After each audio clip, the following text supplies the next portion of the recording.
now we're going to take a look at Ultimate Treehouse. So this game is about building a treehouse and is maybe the 6th or 7th game I built with this in place. This one has really cute anthropomorphic animals and actually comes with playmats to put the stuff on. Let's take a look. In this game, you're scoring points by building different sections of your treehouse. So everyone has this. So if I build this, and you'll notice that this costs 2 of the sheet metal and 1 rope, and there's really nice pieces here to do that. And then when you build it, this goes here. How do I know it goes there? Because of the background picture. It's not always easy to tell, and this one then is going to be worth 3 victory points. Sometimes when you build something, like if I build this up here, you can build multiples. This is worth 3, 7, or 11, depending on how many of them you build there.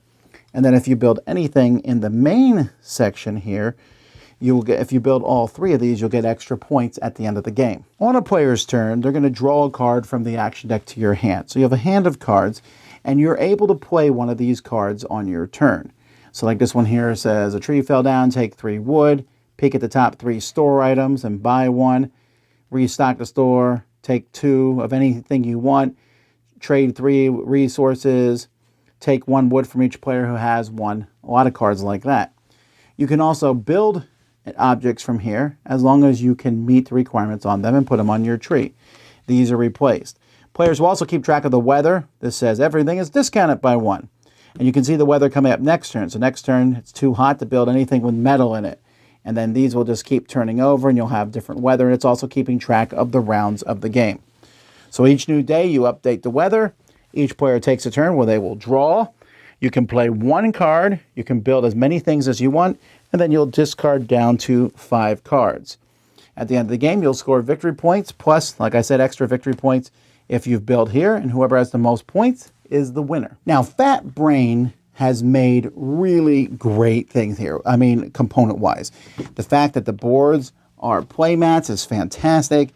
The artwork, superb. The resources are great. Has a little player board. The rules are easy to understand.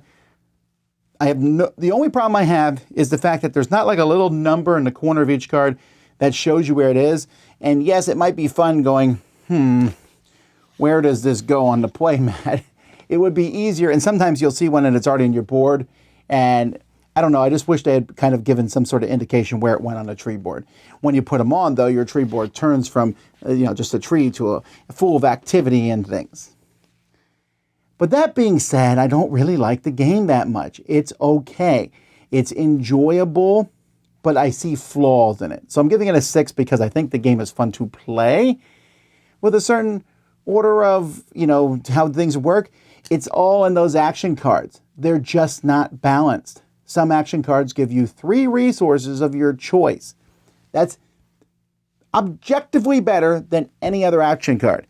Some let you take stuff from other people, which in a game like this is tough. There's no way to just get resources. The game is really tight on resources. In a game that's going to appeal to kids, I don't understand that. I don't understand why there's not a rule that at the beginning of your turn, take 1 resource of your choice or something.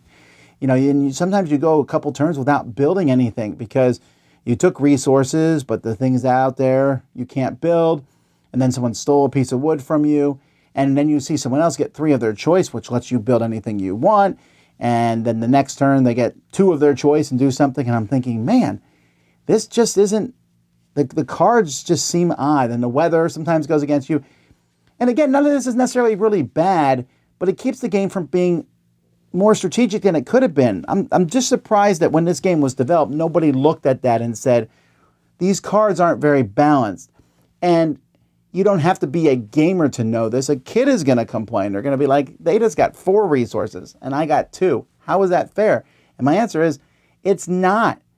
And why not make the cards all balanced? They can do different things and have cool stuff. And you get a handful of cards and you don't get any resources from those cards because you need resources to play this game. Now, most cards give you some sort of resource. But if it gives me 3 rope and none of the things out there need rope, I'm just not as interested in that. So it's so close to being a game I would really recommend. But as it is, it's not one that, if you said let's play it, I wouldn't be upset, hence the 6. But other than that, I would probably pass. So that is the Ultimate Treehouse. Probably not the ultimate one.